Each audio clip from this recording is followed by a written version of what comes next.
अमन शांति के साथ उसकी तारीफ लोगों के सामने रखता है, मज़हब की अच्छाई क्या है कॉन्सेप्ट अगर रखता है, बताता है, तो कानूनी एतबार से, संवैधानिक एतबार से कोई गुनाह नहीं। नौजवानों, आप जानते हैं वो धारा कौन सा है, वो आर्टिकल कौन सा? Article number 25। एटीएस वालों, अंधभक्ति का चश्मा निकालो और आर्टिकल 25 को पढ़ो। आर्टिकल 25 में क्या लिखा? Freedom of conscience, free profession and practice. Profession का मतलब, अगर कोई हिंदू है वो गॉड ब्रह्मा विष्णु नमो ब्रह्मणे नमस्ते वायो तमेव प्रत्यक्षम ब्रह्मासि।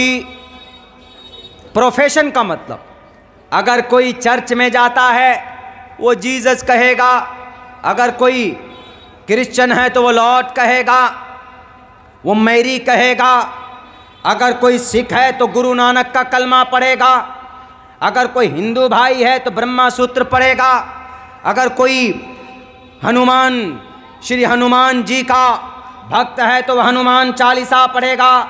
हनुमान जय हनुमान ज्ञान गुण सागर, जय कपीसते होलोक उजागर, अंजन सूत्र पवन सुत नामा, कवन सो काट कठिन जग माही। अगर हनुमान को मानता है तो ये पढ़ेगा वो। तो फ्री प्रोफेशन, प्रोफेशन का मतलब ला इलाहा इल्लल्लाह पढ़ने वाला पढ़ सकता है।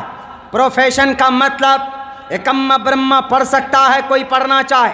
प्रोफेशन का मतलब नमो ब्रह्मणे नमस्ते वायो तमेव प्रत्यक्षम ब्रह्मासि, ओम शांति शांति शांति पढ़ सकता है।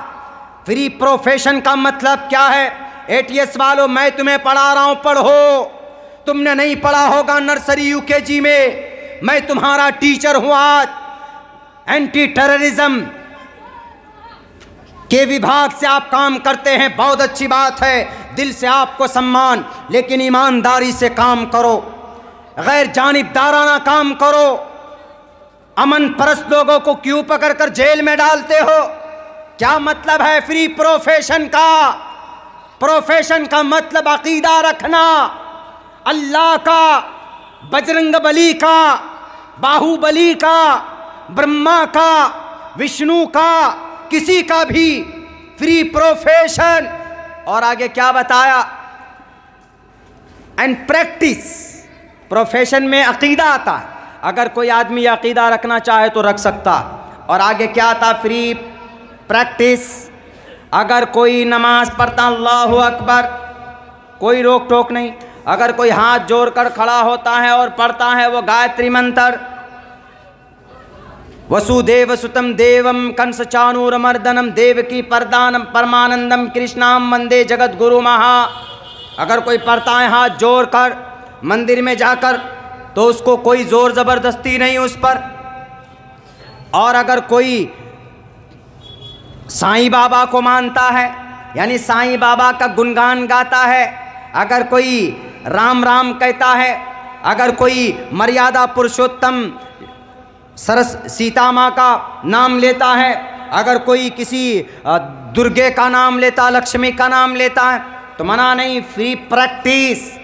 प्रैक्टिस प्रोफेशन में ये सब, प्रैक्टिस में इबादत के तरीक़े कोई भी हो, शिया है, बरेलवी है, अहले हदीस है, मसलक अहनाफ के लोग हैं, नमाज हाथ कानों तक उठाएं या ये रफ़े दैन करें या ना करें, एक हाथ से मुसाफा करें या दोनों हाथ से मुसाफा करें, कानूनी एतबार से ये जुर्म नहीं है। जब कानूनी एतबार से ये जुर्म नहीं है तो बताओ मौलाना कलीमुद्दीन सिद्दीकी का कौन सा गुनाह? आप कहोगे कि उमर गौतम ने 150 करोड़ रुपए का गबन किया, 150 करोड़ रुपए ट्रांजैक्शन है उनके। जी मैं मानता हूँ 150 करोड़ रुपए का अगर ट्रांजैक्शन है तो मुझे कभी उम्मीद है उमर गौतम वो नॉन मुस्लिम से न्यू मुस्लिम बने, किसी ज़माने में आकर कलीमा पढ़ा उन्होंने। वो एक मदरसा चलाते हैं, मदरसा मस्जिद में लोग चंदा देते हैं, तब मस्जिद में इमाम साहब को तनख्वाह होती है। मदरसे में जब चंदा देते हैं तब जाकर बच्चे को खाना खिलाया जाता है। तो 150 करोड़ रुपए जो आए उमर गौतम के मदरसे में, मौलाना कलीम के मदरसे में, वो किसी और का नहीं है, वो किसी अलकायदा का नहीं है, किसी टेररिज्म एक्टिविटीज़ से मुलव्विस नहीं है। बल्कि मैं दो टोक लफ्ज़ों में कहूँगा कि जो आदमी ये कह रहा हो कि कुल वमन अहसनु कौलम मिम्मन दा इलल्लाह, कौन बेहतर हो सकता है उस आदमी से जो ये कहे कि मेरा अल्लाह, मेरा रब मेरा अल्लाह है, और वो ये कहे कि मैं मुसलमान हूँ।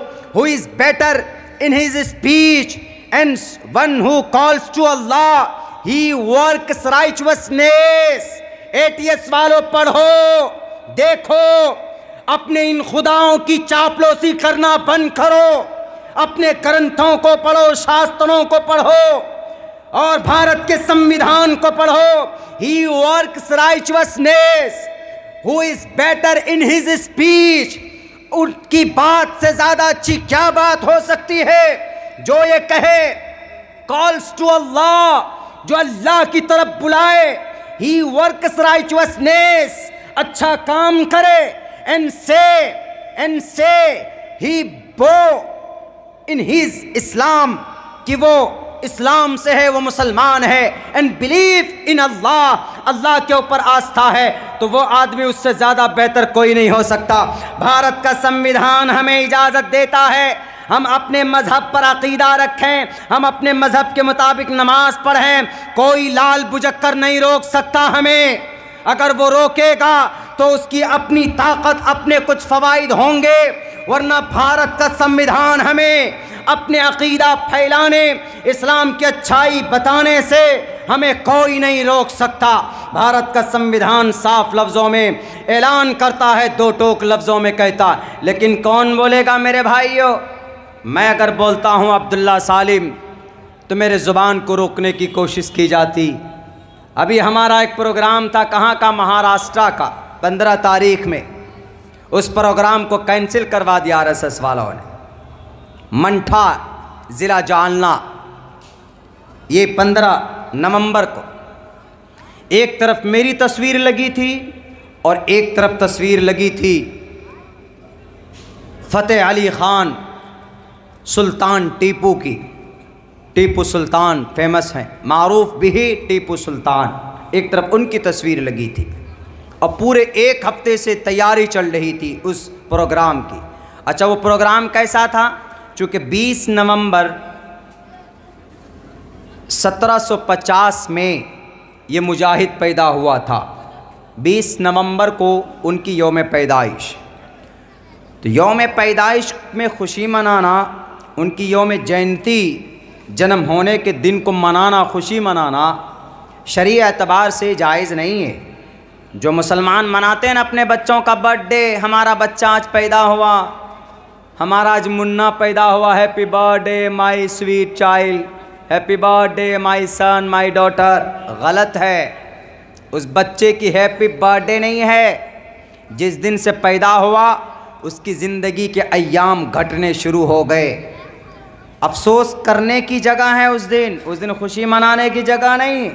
6000, 7000, 8000 में केक लाते हैं, अच्छे कपड़े पहनाते हैं और केक काट कर उसको खिलाते हैं। भूल जाते हैं कि अगर 60 साल इस बच्चे की उम्र है, अगर 10 साल का हो गया तो अब कितने दिन का बचा वो? 50 साल का। इस बात पर गौर करना चाहिए। लेकिन फिर भी अल्हम्दुलिल्लाह हमारे मज़हब इस्लाम में इसका रिवाज कम, जहाँ है तो काबिल इस्लाह।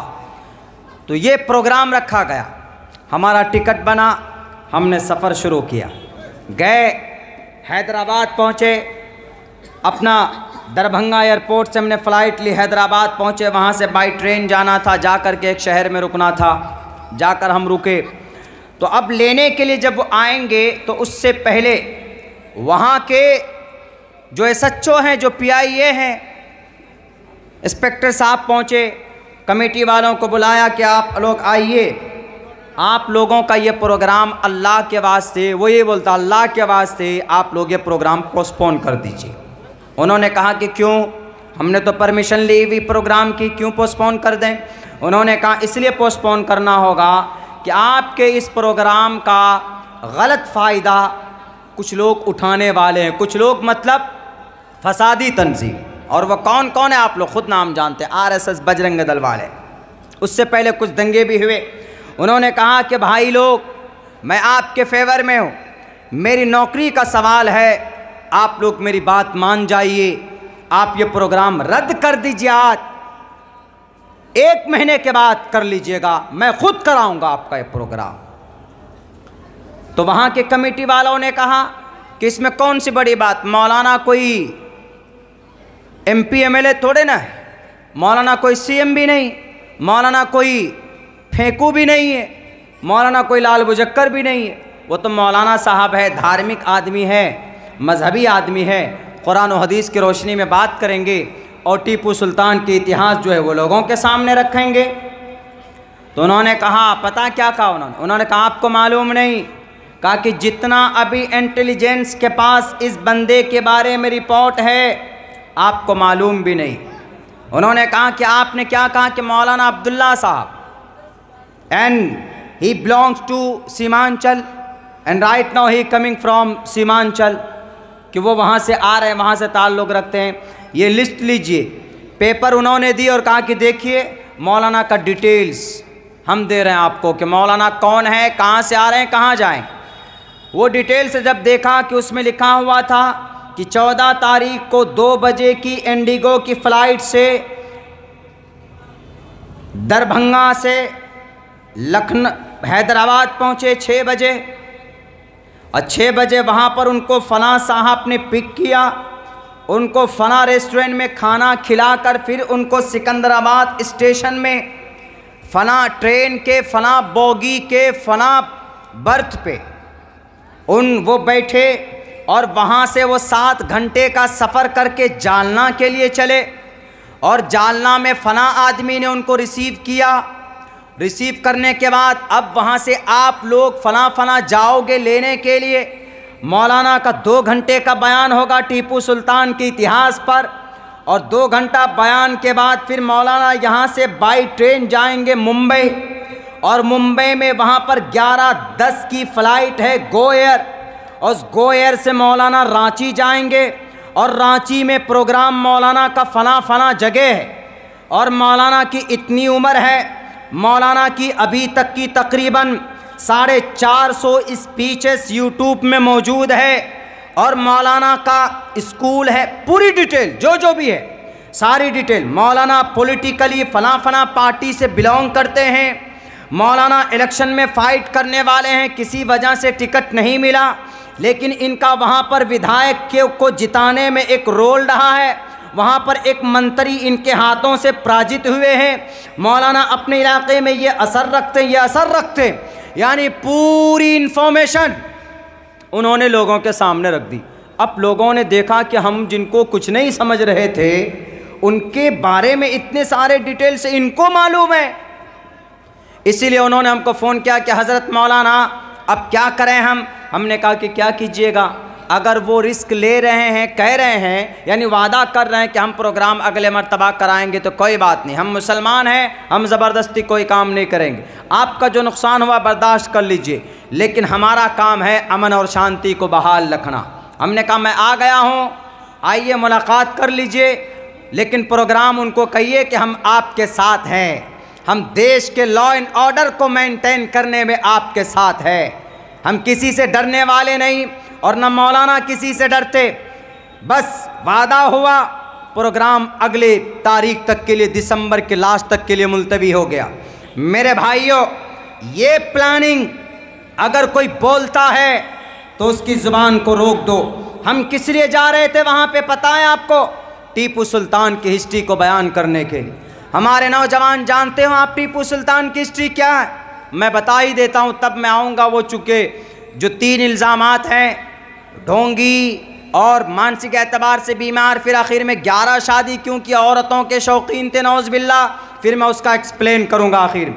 लेकिन मैं बीच में बात आई है तो मैं बता देता हूँ मेरे नौजवानों, टीपू सुल्तान की इसी महीने की 20 तारीख को 1750 में पैदा हुए टीपू सुल्तान।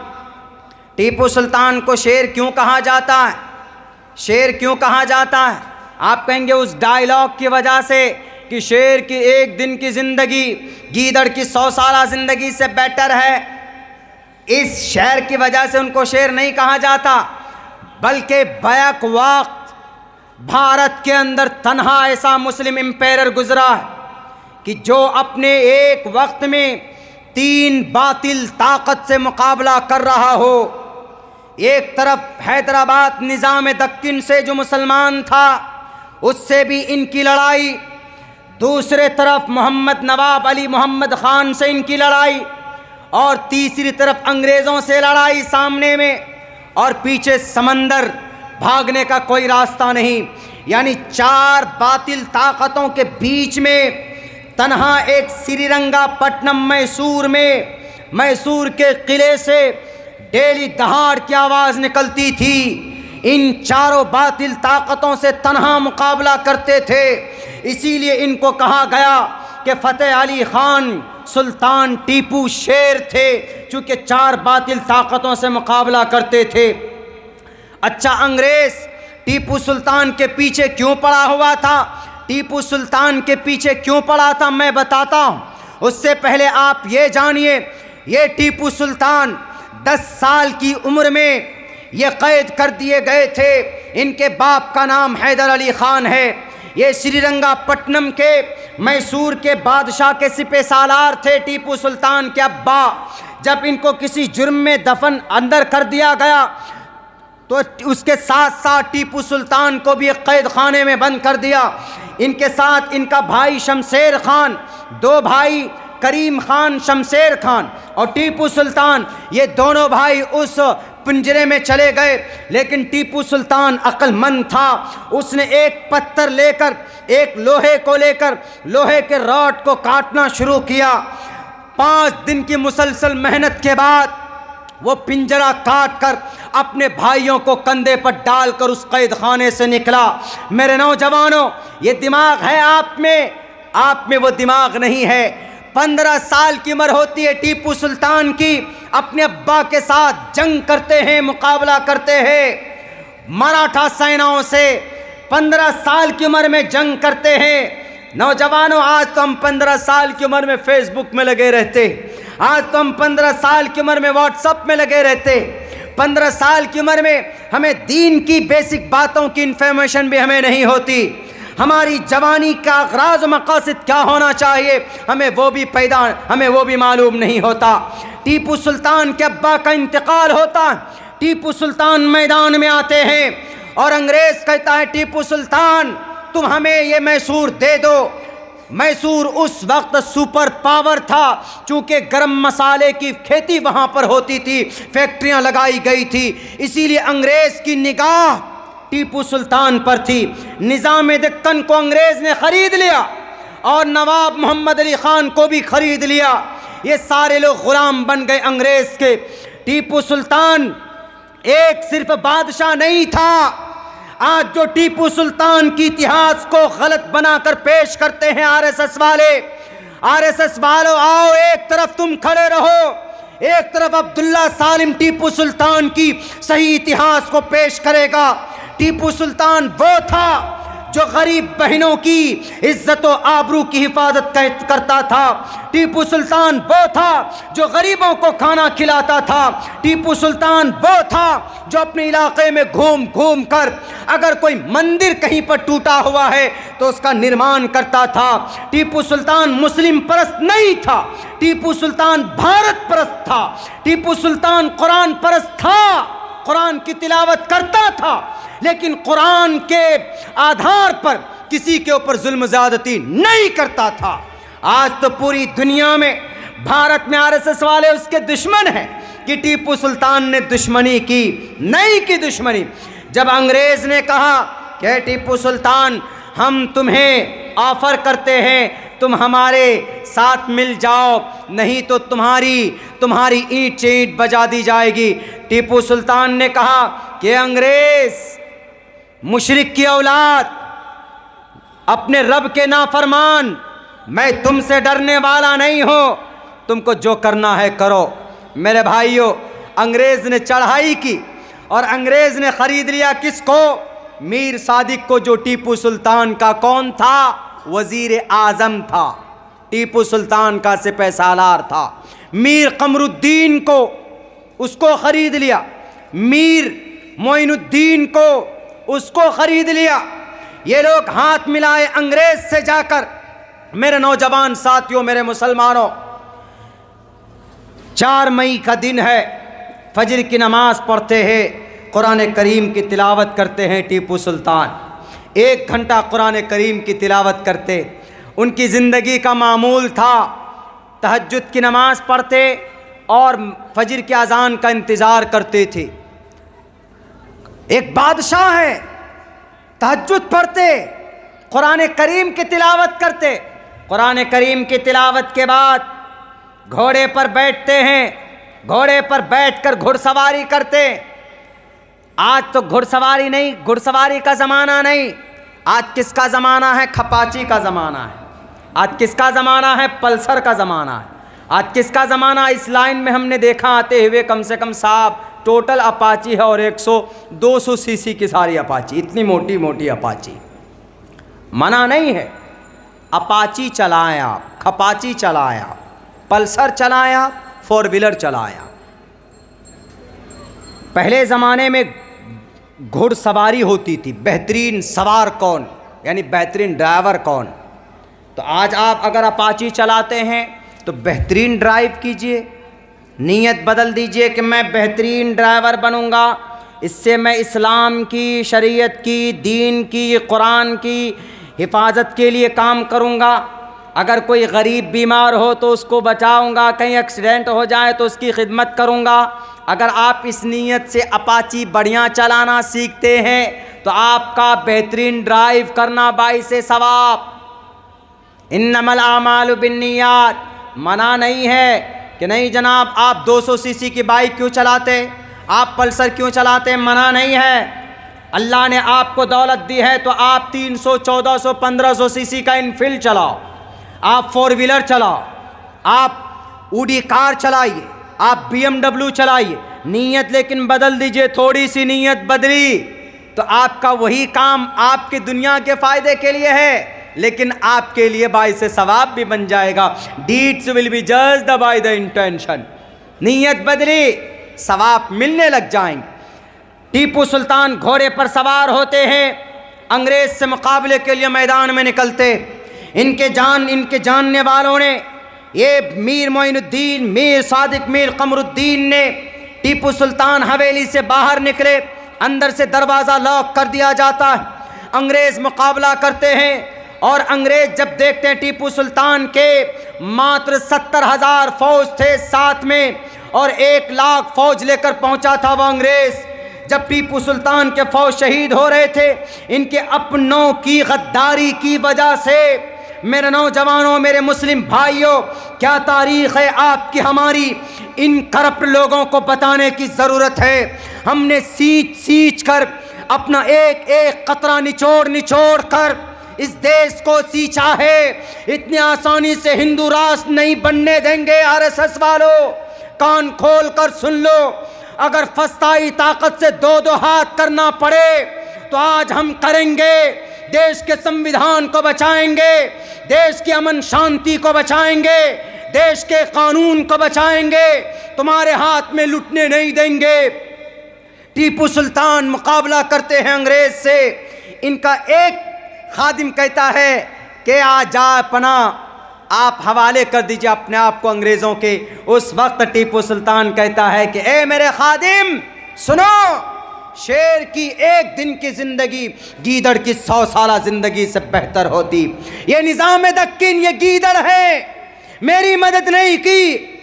ये नवाब मोहम्मद अली खान गीदड़ है, ये इन्होंने मेरी मदद नहीं की।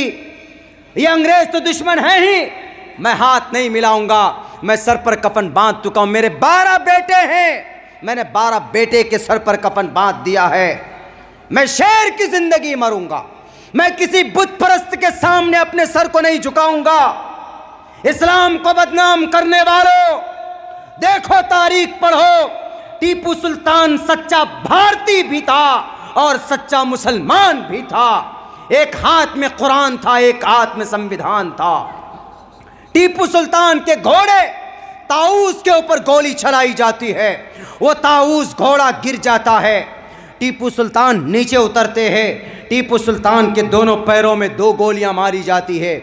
घुटने के बल चलते हैं, अंग्रेज का मुकाबला करते है। किसी माए के लाल की ये तारीख जो टीपू सुल्तान की है। आज टीपू सुल्तान को बदनाम करने वालों, मेरे नौजवानों, आपकी इज्जत बाकी रहेगी आपकी इतिहास के साथ। अगर हिस्ट्री बोलना छोड़ दोगे तो तुम्हारा वजूद मिटा दिया जाएगा। तुम्हारी तारीख मिटा दी गई तो तुम्हारा वजूद मुस्तकबिल में ख़त्म कर दिया जाएगा। इसलिए पढ़ो अपने किताबों को, पढ़ो अपने इतिहास को। अपनी जवानी को बर्बाद मत करो इन सोशल मीडिया के अंदर।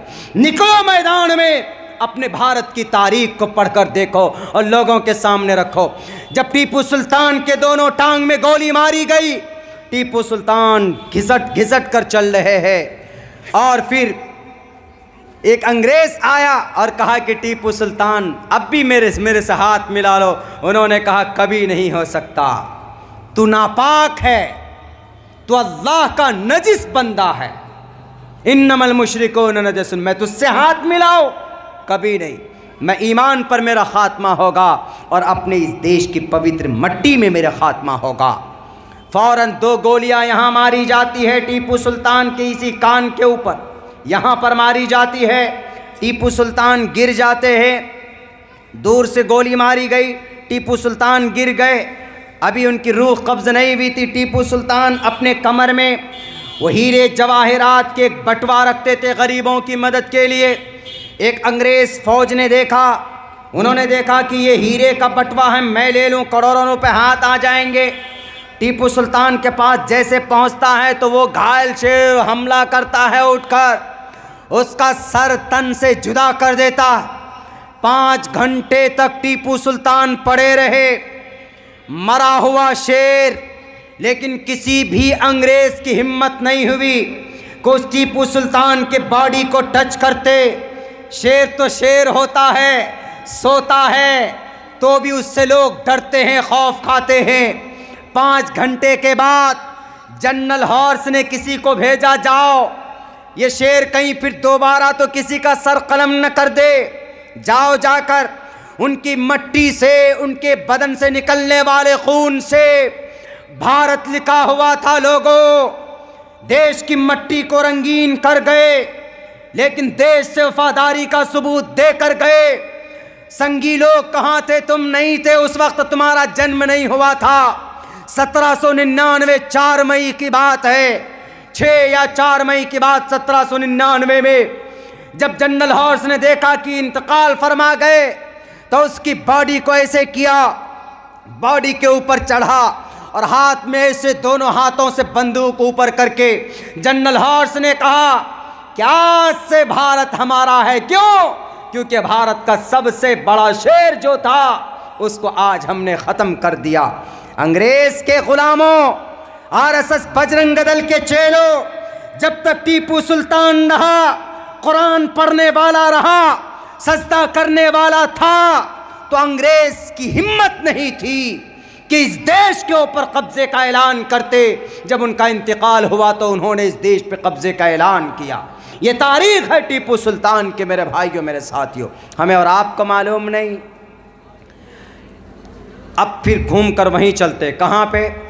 उन्होंने और क्या इल्ज़ाम लगाया? एक इल्ज़ाम तो लगाया कि मोहम्मद रसूलुल्लाह ढोंगी थे, एक इल्ज़ाम लगाया थे मोहम्मद रसूलुल्लाह मानसिक एतबार से बीमार, लेकिन ये सारी बातें फॉल्स।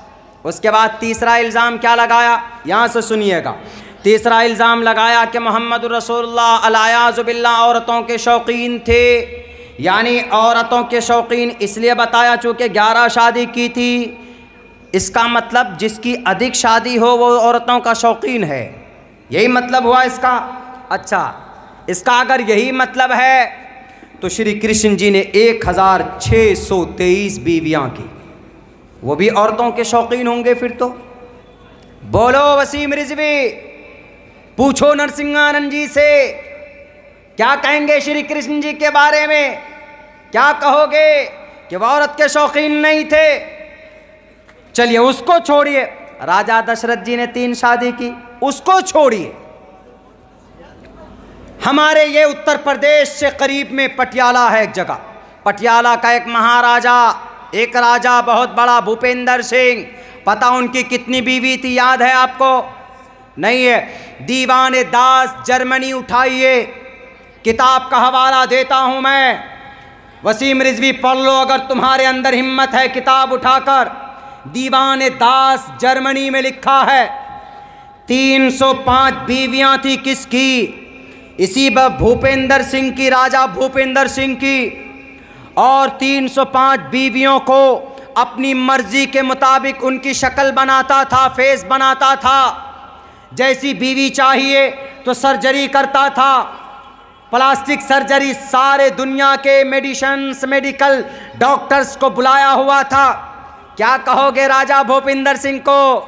और सबसे पहले जो राष्ट्रपति थे राजेंद्र प्रसाद, राजा भूपेंद्र सिंह की ही गाड़ी पर बैठकर राष्ट्रपति भवन से गए थे पार्लियामेंट तक।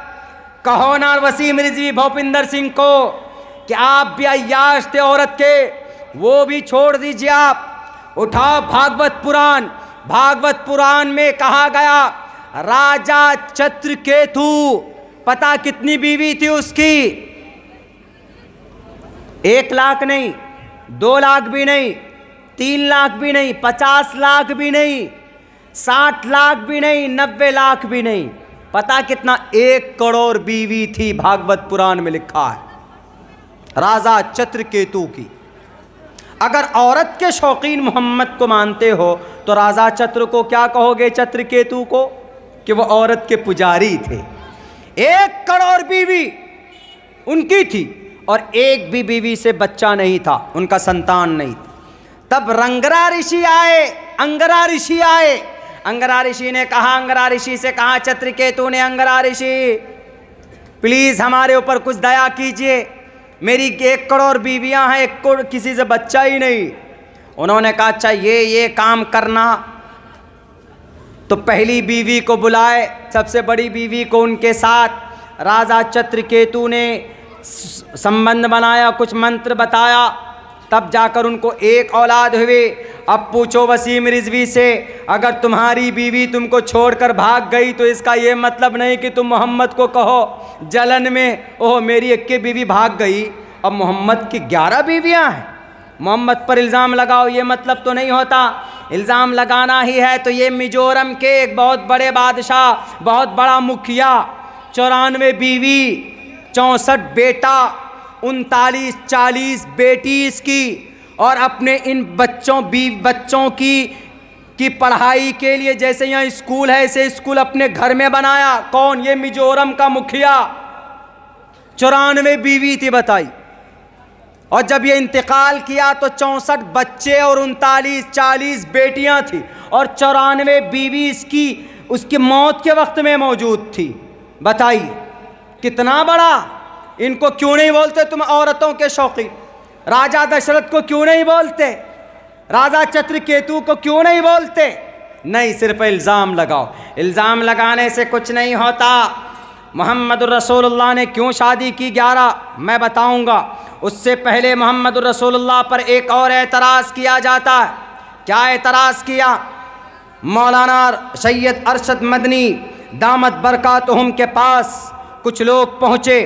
पहुंचने के बाद उन्होंने कहा, बल्कि वो सुदर्शन न्यूज़ का एंकर, मेरी तकरीर रिकॉर्ड हो रही और होगी, पहुंचना चाहिए मेरी ये तकरीर, टैग करके आप भेजिए उस टीवी सुदर्शन न्यूज़ के एंकर को, उसको कहिए आप। उन्होंने क्या इल्ज़ाम लगाया मौलाना पर कि मौलाना आप कुरान को मानते हैं, आप ईश्वर को मानते हैं, ब्रह्मा को मानते हैं, क्या मानते हैं आप बताइए। मौलाना ने कहा कि हम अल्लाह ईश्वर को एक नज़र से देखते हैं। उन्होंने कहा कि नहीं, अल्लाह एक तरफ से आता है, ईश्वर अलग अलग तरफ से आता है। वो पागल है, बेवकूफ़ है। अरे अल्लाह भी हर जगह पर मौजूद है, जैसे ईश्वर हर तरफ से आता है, अल्लाह भी हर तरफ से आता है। लेकिन उन्होंने कहा कि मौलाना अरशद मदनी साहब, आपकी बात लोग मानते हैं, आप बताओ आपके कुरान में कत्ल की बात कही गई।